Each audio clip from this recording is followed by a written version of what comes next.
memiliki komitmen yang sama, membangun Indonesia melalui kemampuan dan karya kita.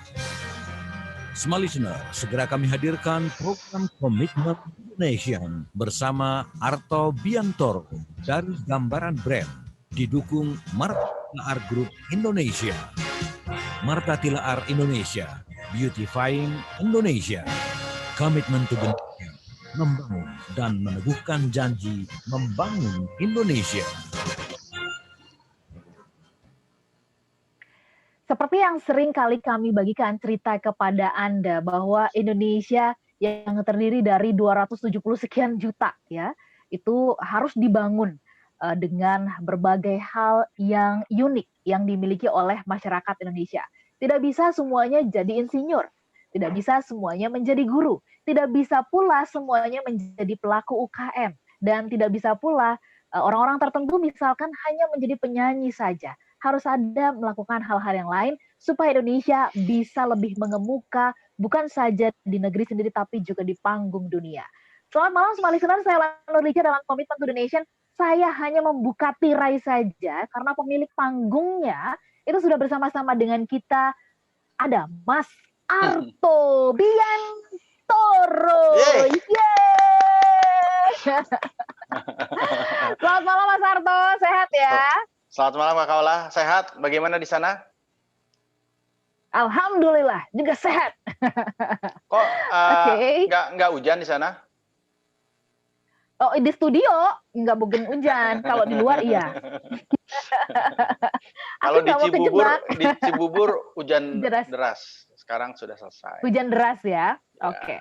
Itu di Cibubur hujan deras, tapi di tempat narasumber kita itu hujan salju. Ya. Kita di sini 20 derajat, terus kemudian 26 saja, 26 sampai dengan 20 ke bawah gitu, kita udah kedinginan menggigil. Nah, apa kabar nanti narasumber kita yang jauh ada di Tokyo yang segera akan diperkenalkan oleh Mas Arto. Jadi benar-benar memang Komitmen to the Nation ini mengajak kita bukan hanya ada di Indonesia ya, Mas Arto ya. Kita pernah ke London, kita pernah ke negara-negara lain. Nah, malam hari ini tamu spesial kita akan segera diperkenalkan oleh Mas Arto. Tapi saya mau ingatkan kepada Anda, ini adalah minggu terakhir di bulan Januari. Kita akan pilih nanti yang akan mendapatkan kacamata dari Oakley. So, silahkan Anda boleh ajukan pertanyaan malam hari ini ke 0812 11 12 959 dan siap-siap menjawab juga pertanyaan dari saya berkaitan dengan narasumber kita. Silakan Mas Arto, diperkenalkan siapa tamu spesial malam ini. Baik Kak Kaula, terima kasih banyak. Ini kalau kita baca tamu kita kali ini, saya benar-benar merinding banget karena ini seperti sebuah fairy tale, sebuah cerita dongeng dari sesuatu yang benar-benar tidak ada sampai kemudian ada. Dan saya baru sadar kenapa ini benar-benar seperti fairy tale, karena memang ceritanya layak untuk diangkat sebagai sebuah cerita dalam film. Dan sosok yang satu ini ceritanya pun kemudian akhirnya diangkat dalam sebuah film yang menurut saya juga luar biasa sekali. Dan kita akan langsung saja berbicara dengan Mas Rianto Manali langsung dari Tokyo. Konnichiwa. Hai. Watashi wa Aruto Sang desu. Dozo yoroshiku. Hai, yoroshiku onegaishimasu. Itu beneran. Rianto desu. Indonesiaから来ました。Arigatou gozaimasu. Wow, keren. Mas Arto belajar dulu tadi ya? Belajar dulu waktu kuliah, belajar hiragana katakana satu kelas. Jadi contoh. Oh bagus. Oke, baik. Masih ingat ya, ternyata ingatannya masih bagus ternyata ya. Iya. Ya, itu ya. Baru-baru ini aja sih. Tapi juga apa namanya, karena dulu juga keliling secara internasional sekolah, jadi juga banyak temannya orang Jepang juga, jadi suka latihan, terus ketemu orang Thailand juga, jadi sekarang juga bisa putainit noinakap. Jadi semuanya ada dalam kepala ya untuk berbagai macam bahasanya ya.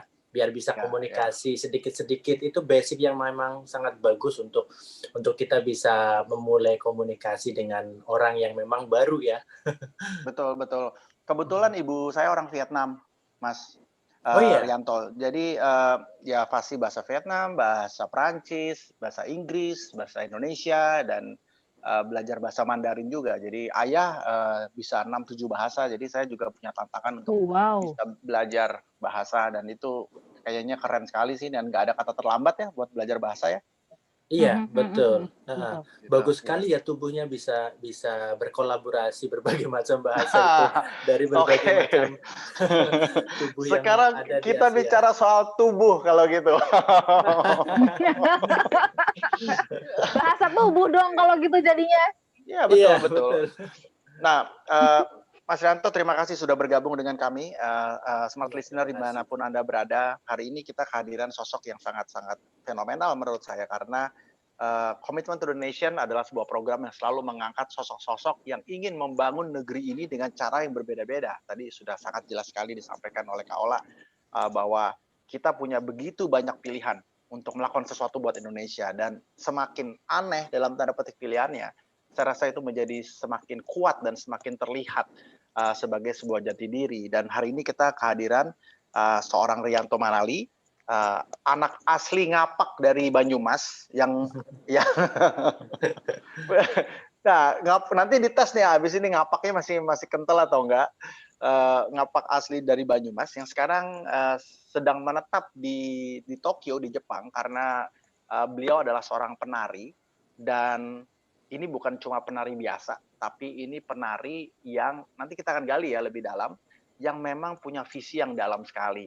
Nah, selamat datang Mas Rianto sekali lagi. Ya, terima kasih sekali juga, udah senang banget bisa diundang di acara ini. Semoga bisa sharing bersama ya di sini untuk masyarakat Indonesia dan masyarakat di dunia pada umumnya juga bisa bersilaturahmi, memanusiakan manusia lah. Keren. Nah itu Ngapaknya udah ketahuan tuh. Iya. Bahasa Ngapak Jepang gitu ya. Memanusiakan manusia lah. Karena belakangnya udah ada lahnya, itu berarti udah mulai ya.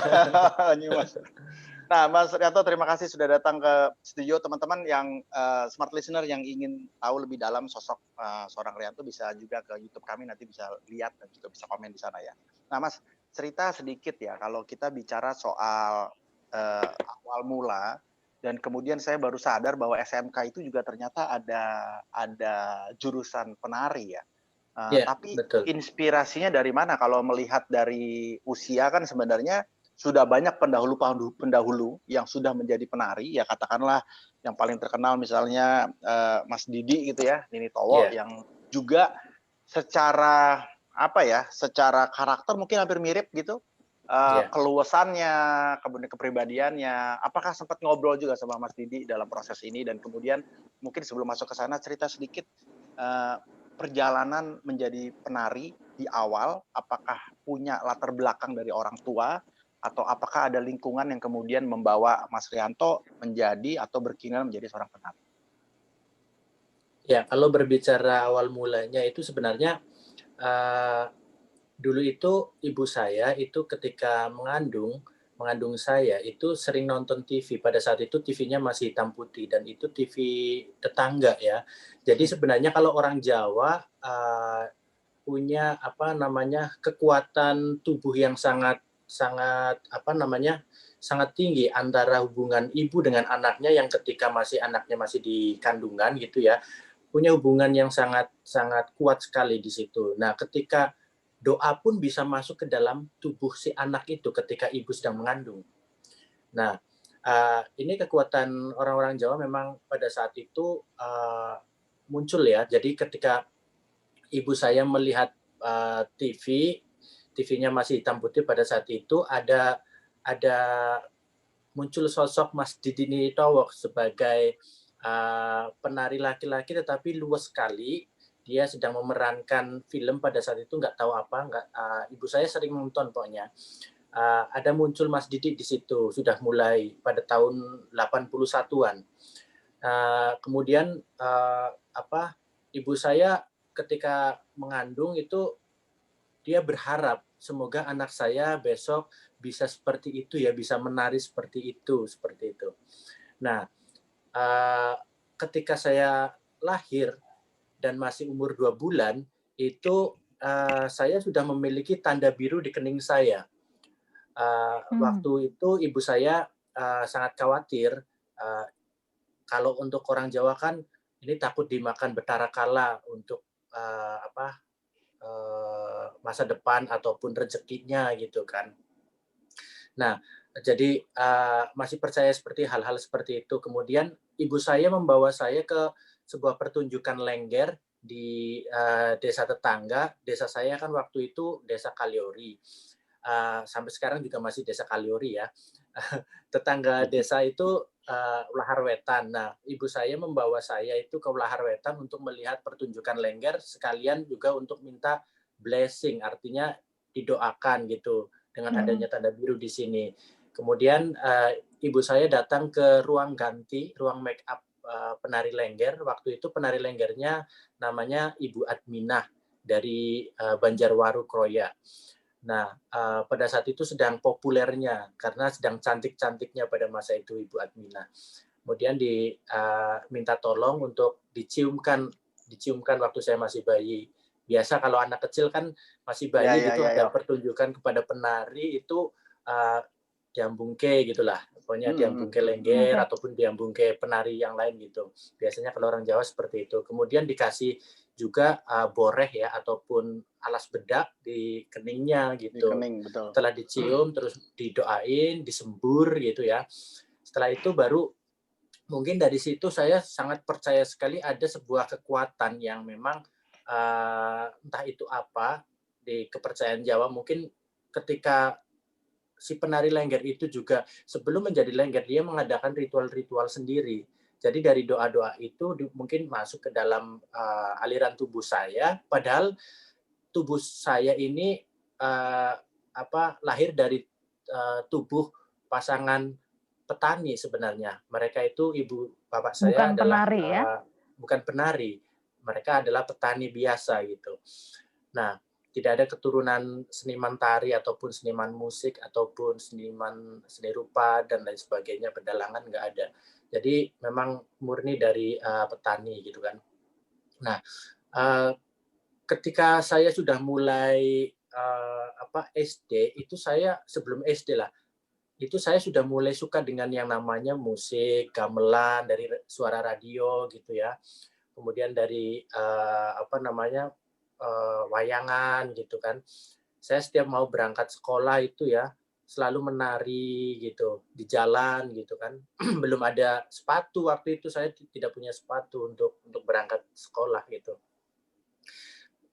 Baju seragamnya juga masih cuma satu waktu itu dan tidak punya tas, masih pakai tas kresek, tas plastik gitu. Itu tahun 86, 87 ya. Oke. SD ya berarti ya. Mas Rianto, mohon maaf, boleh disimpan dulu ceritanya sampai di situ. Mas Sarto, kita jeda sebentar ya. Siap. Oke. Smart Listener, kami mengundang Anda boleh merespon apa tadi yang sudah diceritakan sedikit oleh Mas Rianto. Dan kalau Anda punya pertanyaan, boleh dikirim ke 0812 11 12 959. Tarian apa sih tadi yang disebut-sebut oleh Mas Rianto? Itu bisa jadi jawaban Anda. Sebutkan nama, kota, dan jawaban Anda dikirim ke 0812 11 12 959. Kami jeda sesaat. Tetaplah bersama kami dalam Commitment to the Nation, didukung Marta Tilaar Group Indonesia. Berperang tanpa senjata bisa jadi bulan-bulanan, kalah bahkan musnah. Bagaimana dengan Anda? Apakah Anda sudah siap berperang untuk masuk tahun 2021? Apa yang telah Anda siapkan? Senjata apa pula yang telah Anda miliki? Membantu Anda memiliki senjata untuk berperang di tahun 2021, memenangkan berbagai kompetisi dan... Mas Rianto, berapa lama tinggal stay di Tokyo? Yang akan mengajak Anda... berapa ya, dari tahun Oke, Yang jelas menetapnya dari tahun 2009. satu. Oke, Awal memang mulai menetap di sana ya. Iya, awal mula Oke. datangnya 1 2003. hingga 5 sore. Oh, oke. I see. Rp40.000 I Tapi see. pulang pergi waktu itu karena kan masih harus kasih workshop, terus nemuin istri di sini juga gitu kan. 768. Berarti masih kangen dengan soto dong ya? Ah, itu the best makanan favorit Best, saya. best. Di Tokyo susah kan dapetnya kan? Bumbunya yang nggak ada. Bumbunya yang nggak ada. Mari mulai jadikan minat baca buku Adanya soto-soto biasa yang soto Solo ataupun tanpa buku. soto Kita jadi Jakarta, perkembangan Makassar. Kalau zaman. soto Banyumas itu memang sangat spesial bagi saya. Beda kan? Beda kan? Beda sekali. Soto Banyumas di Jakarta aja udah beda rasanya sama yang di Banyumas ya. Iya. Iya, betul. Pembaharu. Apalagi soto yang di tempat saya itu udah bersejarah sekali karena dari zaman Belanda ya. Menyebabkan seorang pemimpin itu Di mana, Mas? memiliki visi yang jelas. Di Lahar Wetan. Lahar Wetan. Iya, tapi sekarang punya cabang di Di Banyumas. Smart FM Di mananya Purwokerto ya, Mas? Jawa Barat atau Kalau dari Indonesia Tengah. Jakarta ya agar setelah Purwokerto ya. Arah Kebumen. Iya, arah Kebumen. Oh, oke. Oke, kita masuk Masih kembali ya. Ya.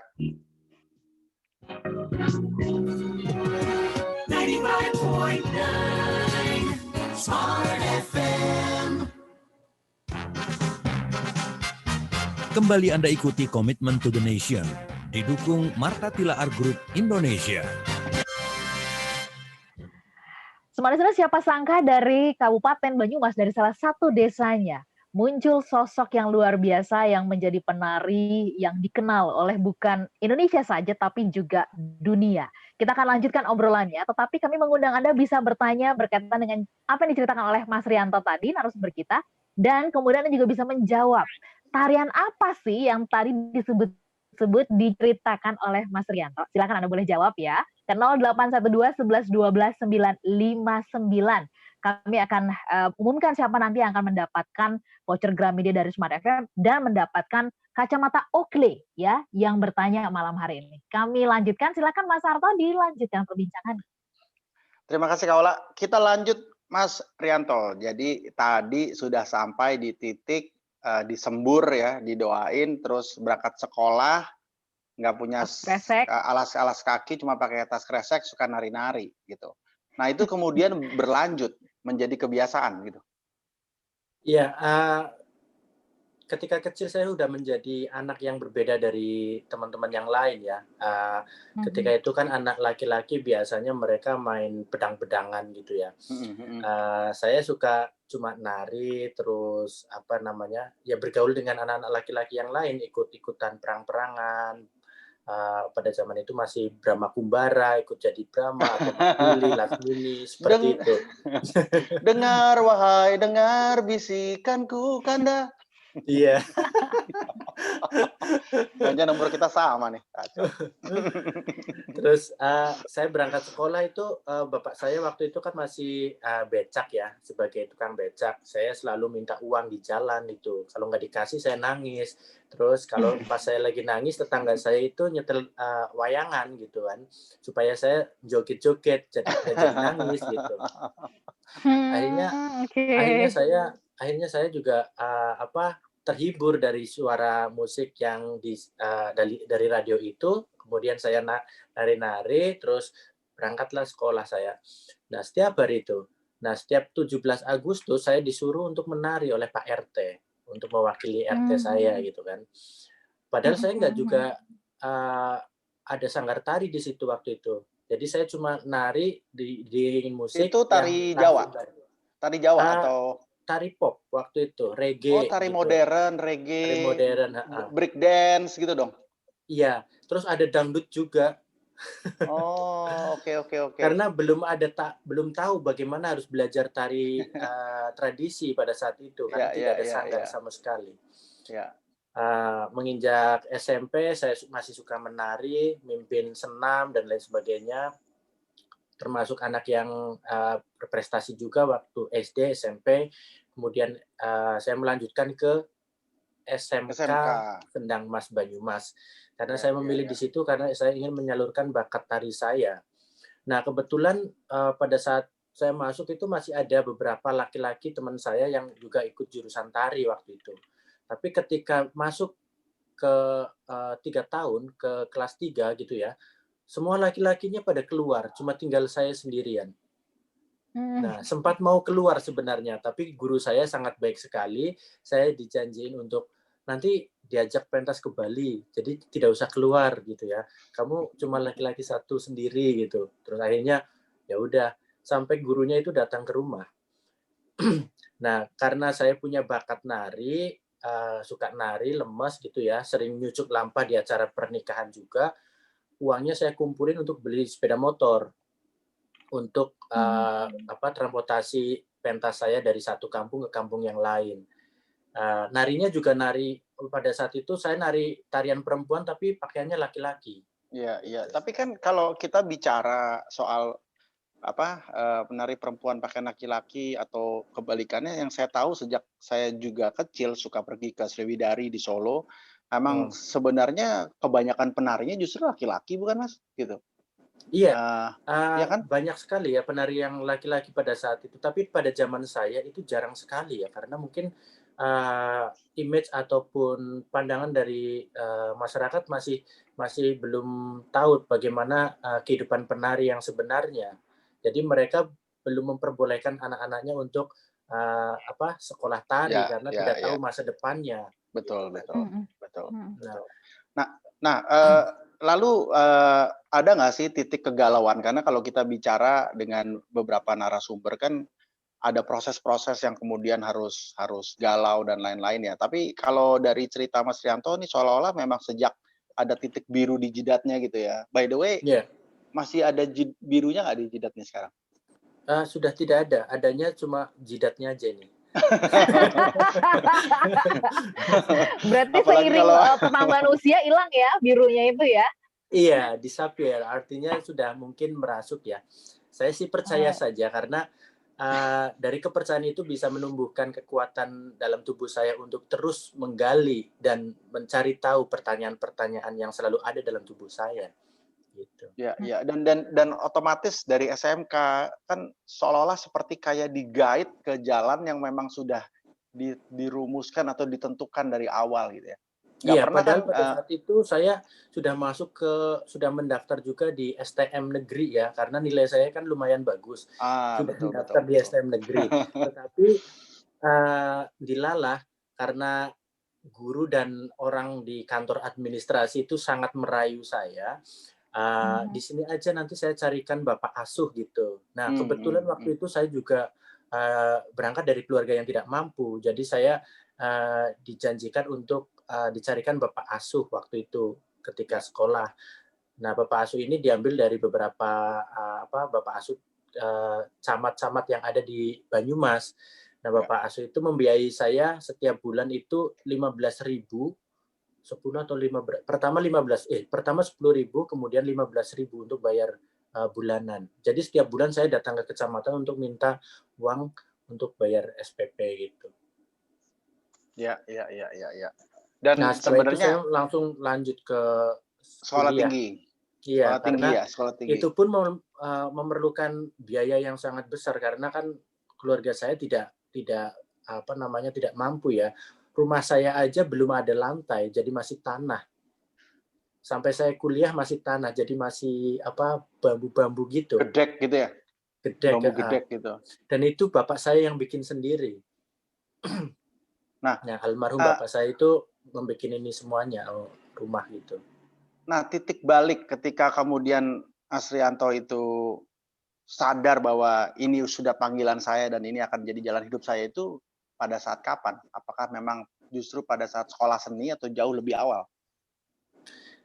Kepercayaan itu jauh lebih awal ya, karena diterpa hujatan apapun saya tetap suka dengan apa yang saya lakukan, yaitu dengan menari. Karena menari itu tidak jelek bagi saya. Menari itu adalah sebuah kemampuan bekal saya yang memang bisa mencetak ataupun menuliskan sejarah tubuh saya dengan dunia tari saya dari perjalanan waktu ke waktu itu saya percaya sekali bahwa kemampuan dalam tubuh saya itu bisa saya gali, bisa saya ungkapkan ke dalam kehidupan di masyarakat di tari ini. Karena kebetulan di Banyumas itu memang culture-nya itu dekat dengan peradaban yang memang masyarakatnya bertani ya. Jadi dan spiritualnya juga lumayan tinggi pada saat itu. Jadi saya percaya sekali dengan perjalanan tubuh saya bisa membawa sejarah tubuh saya sampai ke titik ini gitu. Nah, waktu kecil itu saya memang menjalani aja gitu perjalanan ini. Tapi ketika saya tahu sebenarnya setelah lulus kuliah, setelah lulus kuliah saya baru sadar benar-benar bisa membuka gitu. Iya, kuncinya di sana. Mas Rianto, kita break lebih dahulu lagi. Nanti kita masuk cerita perjalanan Anda mulai mengenal dunia yang lebih luas sehingga akhirnya nanti sekarang terdampar di Jepang ya. So nanti cerita lebih dalam terdampar ya. Di Jepang. Karena harus balik lagi. Terdampar. Oke, kita jangan kemana-mana, jangan bernapas. Kita akan kembali setelah yang satu ini. Tetaplah bersama kami dalam Komitmen to the Nation, didukung Martha Tilaar Group Indonesia. Kalau sekarang Mas Rianto dengan berbagai upaya ya dari tahun Mas Rianto merintis, membangun ya, terus melestarikan tari Lengger ini begitu. Bagaimana respon masyarakat terutama di Indonesia dulu nih ya kan kita tahu kemarin waktu filmnya mau muncul aja gitu itu kan masih banyak protes tuh. Yeah. Nah, tapi setelah itu gimana responnya Mas Rianto menanggapinya? Dari dulu sebenarnya sih saya ini positif thinking terus ya. Jadi entah itu cibiran ataupun apa dari masyarakat, biarlah karena mereka tidak punya pengalaman kehidupan sebagai penari Lengger. Jadi pandangan mereka saya maklumin saja. Tapi beda cerita ketika mereka juga bisa merasakan dalam dunia kehidupan penari Lengger itu sendiri gitu. Nah, saya cerita dan perjuangan panggung hiburan tanah air. Saya sebenarnya ketika muncul banyak isu dari film Kucumbu Tubuh Indahku malah punya keberuntungan tersendiri bisa untuk promosi gratis untuk kesenian Lengger. Iya, benar. Jadi itu bagus. Jadi mereka bisa tahu yang namanya Lengger seperti apa gitu. Ingin tahu lagi gitu kan. Ada keuntungannya banyak. Diri juga kerjasama. Ya, kita beberapa tahun yang lalu juga bekerja sama dengan Rumah Martha Tilaar di Kebumen, Mas. Kita menghidupkan kembali kesenian yang telah hilang, mocopat, mentiet, gitu-gitu. Oh iya, ada di Banyumas juga itu mentiet. Oh, oke. Mentit namanya. Syarat. Mendit. Beda sama medit ya, Mas ya? Ya, kalau medit itu siapa? Kalau medit yang banyak duit tuh. Hadirkan dalam Smart Sport tiap Sabtu jam 7 pagi. Smart Sport menemani Anda mewarnai weekend. Kalau dihitung-hitung dari kelahirannya kesenian Lengger ini di Indonesia berarti usianya sudah berapa, Mas Yanto? Itu di Serat Centini abad ke-16 sudah tertulis. Kesenian Lengger. Iya, jadi sebelum itu saya juga percaya, sebelum Centini datang ke Banyumas juga sudah tumbuh itu kesenian itu. Iya. Oke, kita masuk ya, Mas. Kita sambung ya. Kembali Anda ikuti Komitmen to the Nation, didukung Martha Tilaar Group Indonesia. Smart Listener dan juga sahabat yang bergabung bersama-sama dengan kami, apakah Anda di tahun 2019 sempat menonton film Kucumbu Tubuh Indahku?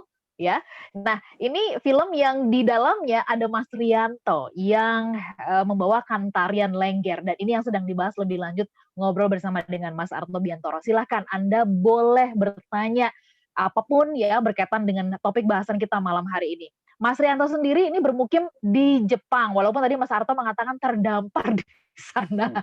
Silakan ya, Anda bisa kasih pertanyaan seputar perbincangan kami, karena nanti di ujung perbincangan kita malam hari ini, kita akan pilih satu orang yang akan mendapatkan kacamata dari Oakley.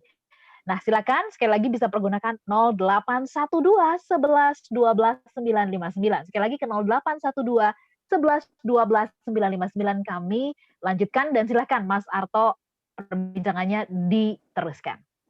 Baik, terima kasih Kakak Ola. Smart Listener, kita masih bersama dengan Rianto Manali, seorang penari lengger, penari internasional. Ya, kita sebutnya sudah internasional sekarang, yang sekarang sedang bermukim di Jepang dan bercerita panjang lebar tentang perjalanan hidupnya menjadi seorang penari yang merupakan apa ya, kita sebutnya sudah menjadi panggilan hidupnya ya. Dan hari ini saya takjub sekali karena dengan segala kerendahan hatinya, Mas Rianto sudah berkeliling ke seluruh dunia ya.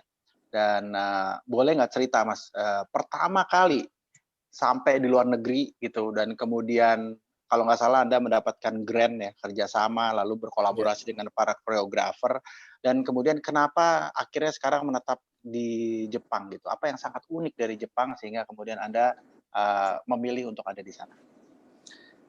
Di Jepang sebenarnya ini banget ya. Pertama kali saya datang itu kayak mimpi gitu. Jadi saya mencubit tubuh saya sendiri. Ini bener nggak tubuh saya sampai sini gitu kan. Terus ternyata benar gitu. Dan masyarakatnya di sini itu mereka sangat respect sekali. Juga saya banyak sekali belajar dengan berbagai macam disiplin hidup ya di Jepang ya, di masyarakat Jepang. Baik dari tatanan kepribadian tubuh sampai hingga pada sosial masyarakatnya.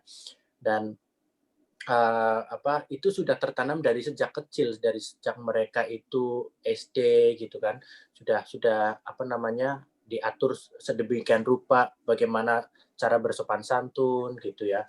Walaupun Jepang itu teknologinya sangat tinggi, tetapi mereka tetap masih menjaga tradisi yang sangat kuat. Dan itu malah justru tradisinya sangat mahal sekali harganya di sini. Contohnya saja seperti kesenian kabuki, Kabuki. itu Ya. kesenian-kesenian yang memang harga tiket masuknya saja itu udah mahal sekali. Gitu. Wow. Dan itu masih berkembang gitu ya di sini. Mereka masih menjaganya. Nah, untuk belajar tari tradisi itu mereka juga turun temurun dari bapak ibunya yang menjadi seorang seniman, kemudian turun ke anaknya, kemudian orang yang bukan keturunan dari seniman, mereka belajar dari kecil itu juga sangat serius. Jadi sudah dari kecil mereka udah belajar tentang kabuki seperti itu. Apalagi sekarang udah ada teater yang namanya teater Takarazuka yang mana perempuan memerankan laki-laki semua. Seperti di Indonesia wayang orang juga pernah ada yang diperankan oleh laki-laki semua gitu, berperan menjadi perempuan. Dulu saya pernah tahun 2002 saya berperan sebagai prajurit Sri Kandi untuk wayang orang laki-laki semuanya. Jadi di sini sebenarnya tingkatan gender di dalam sebuah kesenian itu hampir di seluruh dunia itu hampir tidak ada batasan ya sebenarnya. Kalau berbicara tentang keindahan ataupun berbicara tentang sebuah kreativitas gitu. Jadi kadang-kadang kalau misalnya masyarakat yang memang masih terkungkung dengan hal-hal isu tentang gender itu mereka masih membatasi kode-kode di situ. Nah di sini di Jepang itu teater kabuki saja diperankan oleh laki-laki dan mereka itu memerankan juga peran perempuan gitu. Jadi semua peran teater kabuki itu tidak ada yang perempuan, semuanya laki-laki. Ini berlaku sama juga dengan Eropa gitu, dengan Korea dan Australia gitu.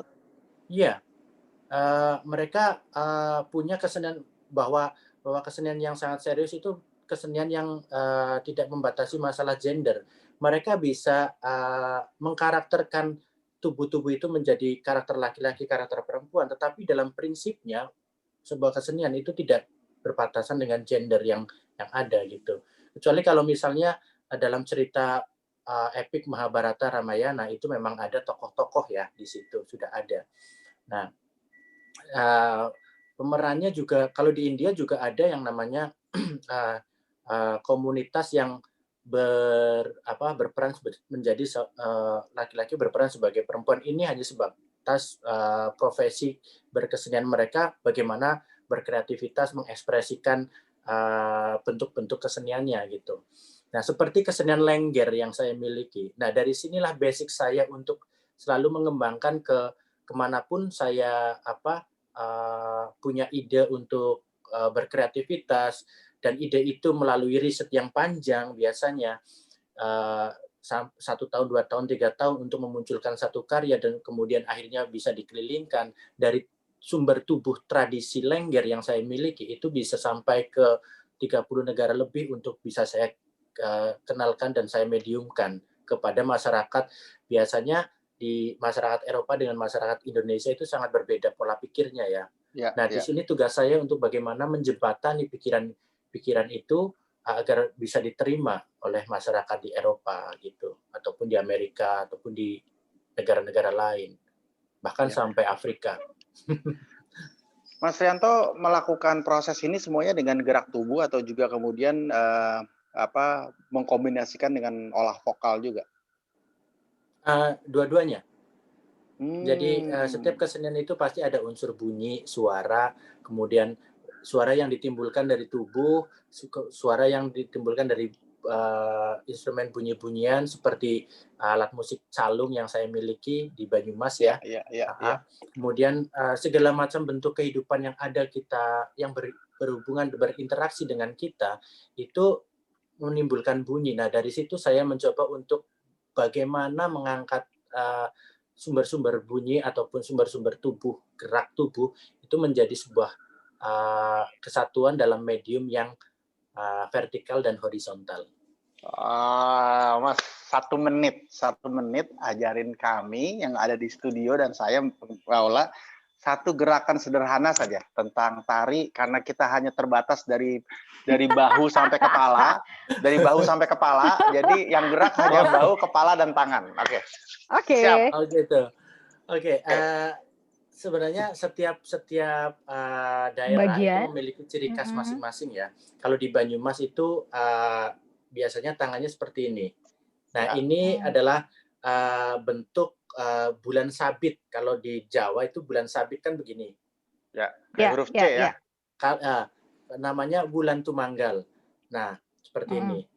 Nah, kalau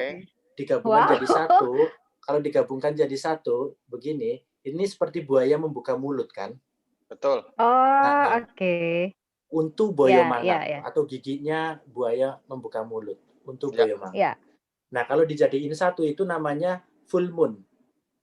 Ini. Ya, betul. Full moon. Nah, atau begini. Sama. Jadi lingkaran, terus jari tengah sama ibu jari jadi satu. Nah, ini kalau di daerah Surakarta seperti ini, Yogyakarta namanya nyempurit, di Banyumas namanya juga ini ngerayung seperti ini. Nah, gerakannya ini kalau listeners Anda bisa melihat kami di YouTube ya. Kalau mau lihat gerakan ini bisa langsung ke YouTube di Smart FM. Kita live sekarang. Ya, jadi kepala dulu, geleng-geleng, kanan kiri, kiri. Ini gerakan kewer namanya. Nah, ini maju ke depan, gantian. Antara kanan dan kiri itu maju gantian. Seperti 1, 2, 3, 4, 5, 6, 7, 8. 1, 2, 3, 4, 5, 6, 7, 8. Jadi, lisus kali kadung jero banyu mili. Kapanane ketemu pada dewekan. Kuling toya kulino kembang goyanti. Kadingaren wong bagus kasih tekane ya ramah. Ayo Mas, tomat tinting jos gitu. Itu apa itu yang terakhir tuh? Doma ting jos gue apa Mas? Doma ting jos itu sebenarnya gerakan pinggul yang dipadukan dengan kendang. Doma ting jos gitu. Ya. Selalu. Nah, setelah melakukan ini, berkolaborasi dengan begitu banyak koreografer, penari dari seluruh dunia, apa yang kita pelajari dari seni tari Lengger itu sendiri? Apa yang kita pelajari tentang penari Indonesia gitu, yang Mas Rianto lihat? Sebenarnya setiap unsur seni itu ada kaitannya satu sama lain. Misalnya seperti gerak tubuh dengan musik itu sendiri. Yang dekat dengan kita saja. Saya bicara tentang sebuah kesederhanaan kesenian Indonesia. Itu kedekatan antara seperti di Lengger, itu kedekatan antara tubuh penari dengan penonton itu hampir tidak ada batasan. Itu sebuah medium penyampaian yang langsung, secara langsung. Dan kalau tubuh saya sebagai seorang penari dengan musik itu ada mediumnya di situ, dan saya punya interaksi di antara tubuh dengan alat instrumen dan penabuhnya. Nah, kalau di Lengger, kesenian Lengger yang saya miliki itu tubuh penari dengan pemain kendang ataupun pemusik itu hubungannya seperti suami istri, saling melengkapi, saling mengisi. Jadi berkolaborasi dalam sebuah medium musik dan tari. Nah, disinilah nyawijinya antara musik dan tubuh, nyawiji ya, antara maskulin dan feminim ya, melebur menjadi satu dalam sebuah perpustakaan tubuh. Jadi dia bisa menari dengan naturalnya mereka, naturalnya tubuh, mengikuti elemen-elemen dari, mengambil elemen-elemen juga dari alam, karena tubuh adalah bagian dari alam. Dan kita harus bisa merefleksikan tubuh kita adalah bagian dari alam itu sendiri. Nah, sebagai seorang penari ataupun seniman, itu perlu mungkin diketahui juga bahwa tubuh itu banyak menyimpan peristiwa dalam waktu. Betul. Kemudian yang saya terapkan sebagai seorang penari, bahwa tugas saya adalah untuk bagaimana mempelajari lebih dalam lagi latar belakang atas apa yang saya miliki dari tubuh kita sendiri. Baik. Oke, Mas Yanto, kita masih ada satu segmen lagi. Ini seru banget. Emang menyebalkan kalau cuma 1 jam ngobrol, baru mulai pemanasan nih, udah mulai nari nih kita nih. Pemanasan juga belum ini malah. Itu baru contoh, belum pemanasan. Kita akan break sejenak dan kita akan kembali lagi ke segmen terakhir, segmen keempat bersama dengan Rianto Manawi. Tetaplah bersama kami dalam Commitment to the Nation, didukung Martha Tilaar Group Indonesia. Berperang tanpa senjata bisa. Sebenarnya ketika saya dalam kehidupan tari itu, pengalaman tari ini membawa saya ke dalam setiap ruang yang berbeda di setiap negara, hampir di seluruh dunia, dan ini merupakan pelajaran yang penting juga untuk tubuh gitu ya. Jadi setiap ini saya udah hampir lebih dari 30 negara dan mungkin ratusan kota di beberapa negara gitu ya. Dan sudah mungkin lebih dari ratusan pentas juga.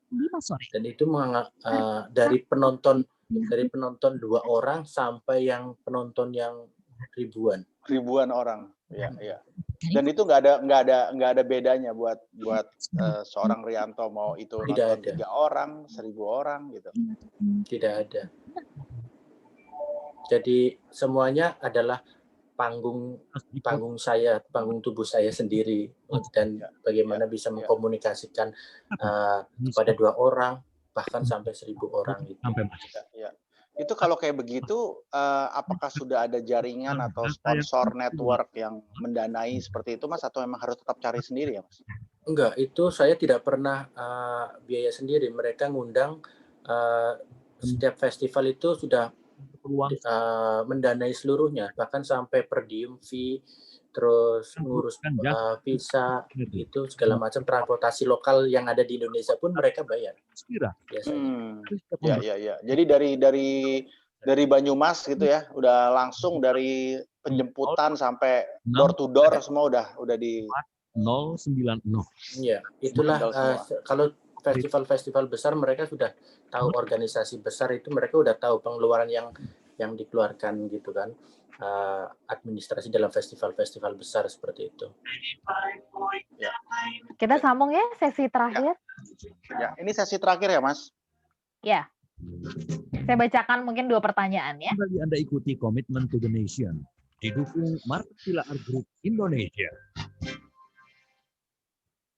Semua listener dan juga sahabat yang bergabung malam hari ini dalam Commitment to the Nation, program yang selalu menghadirkan sosok-sosok luar biasa karena lewat mereka kita bisa belajar tentang keberanian dan kegigihan, ketekunan ya, melalui jalan-jalan yang barangkali nggak populer, nggak umum, tetapi mereka pada akhirnya konsisten di jalur yang dipilih dan menghasilkan. Malam hari ini narasumber kita adalah Mas Rianto, seorang penari lengger. Dan ada pertanyaan dulu dari Mas Kurniawan yang bertanya nih, Mas Rianto ya, sudah main film, sudah membawakan tarian ini ke berbagai belahan dunia begitu.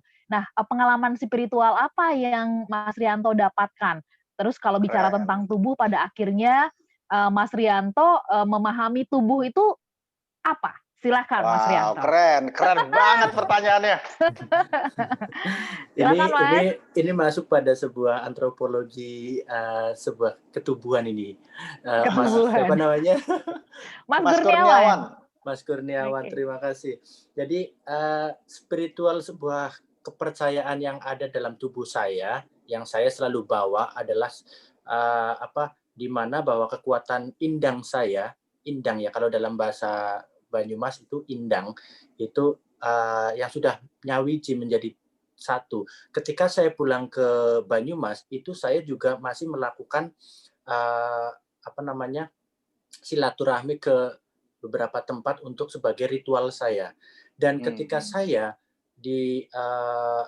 bawa ke berbagai panggung ya, itu saya selalu terapkan, dan saya sebelum masuk ke panggung itu saya selalu melakukan ritual sendiri.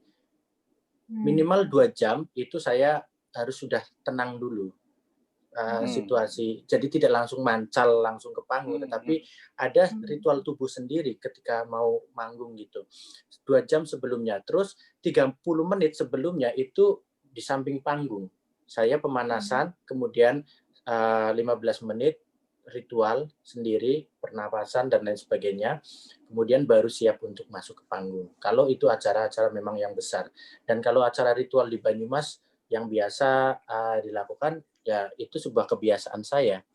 Tapi kalau ketika energi itu saya bawa ke dunia internasional, itu saya perlu menyusun ritual itu di dalam tubuh saya pada situasi dan ruang-ruang yang baru gitu.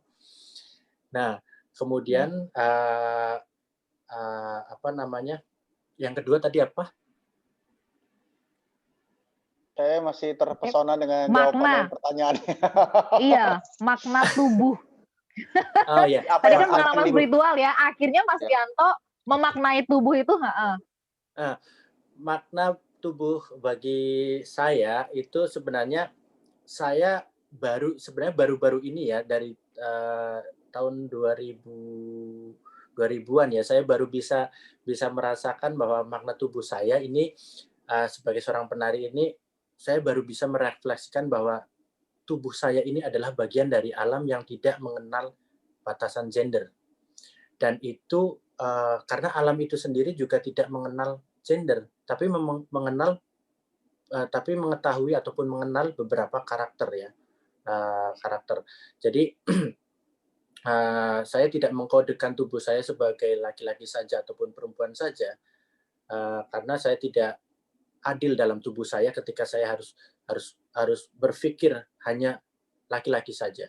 Tetapi ada sisi feminim, karena ketika proses produksi kita itu berangkat dari 2 unsur juga.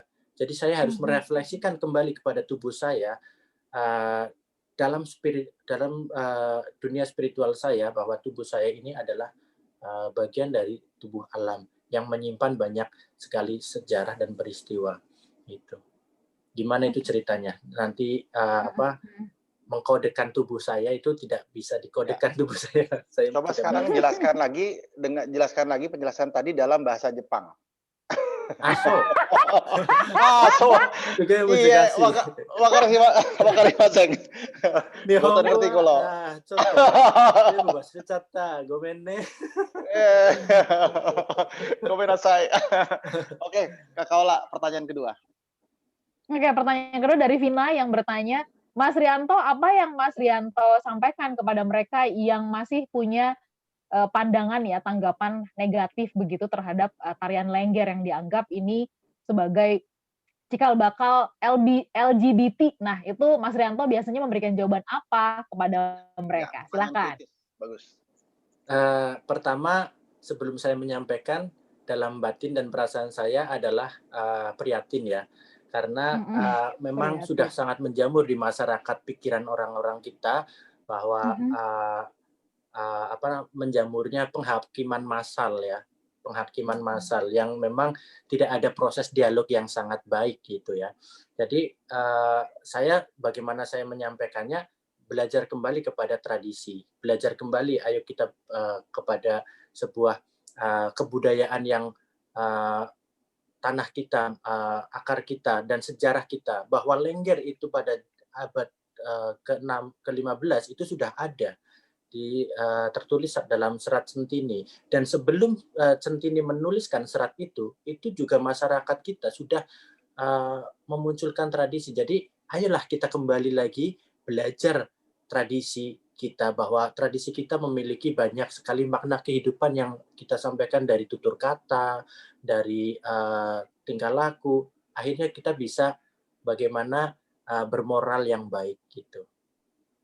Baik. Oke. Terima kasih, Mas Silakan Rianto. dilanjutkan, Mas Sarto.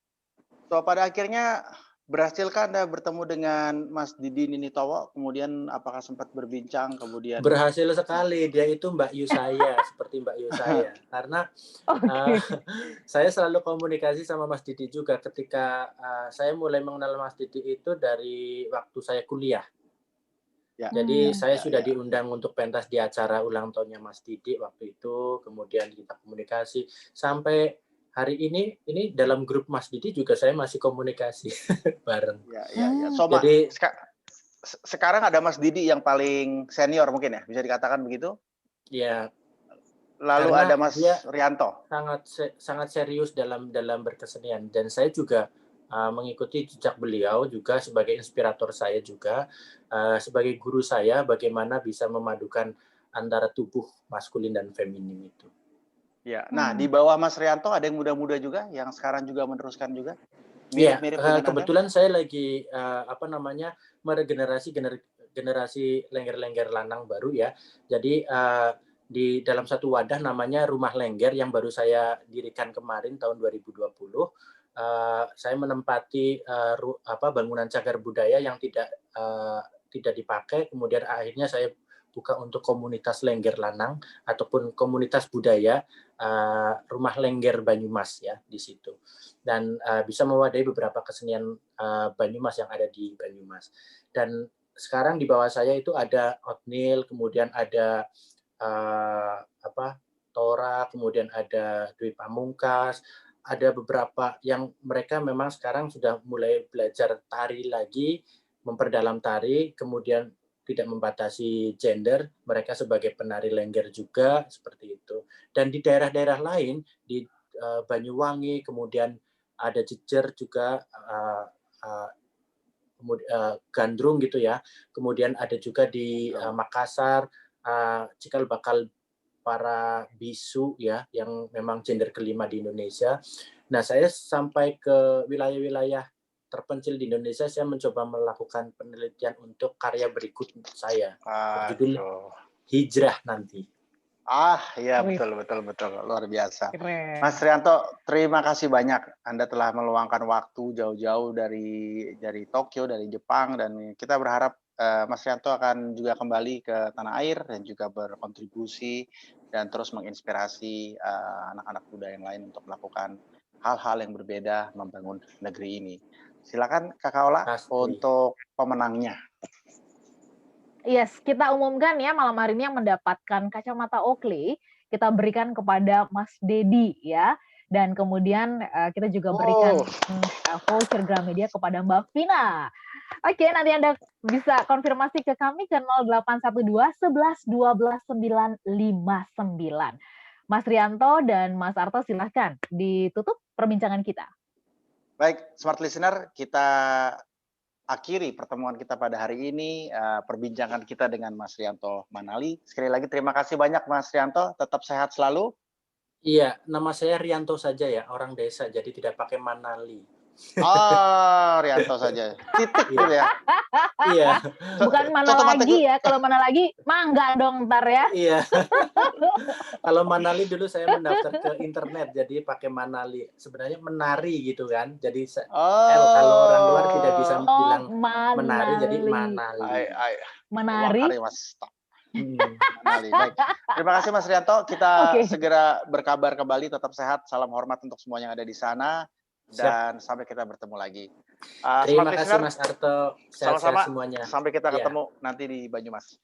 Iya, Smart Listeners, harus datang ya. Pasti. Smart Listeners, demikian perbincangan kita dengan Mas Rianto, seorang penari Lengger yang telah berkiprah tahunan, puluhan tahun untuk kita semua di Indonesia dan di seluruh dunia. Dan akhir kata, terimalah salam nasional kita, sekali merdeka, tetap merdeka. Sampai kita berjumpa lagi. Baru saja Anda ikuti program Komit. Mas Rianto, terima kasih. Ya, Mas Arto, Mas. thank you. Iya, Tadi aja, tadi Jepang, sekarang pakai Jawa. Oh iya. Arigatou gozaimasu. Arigatou gozaimasu.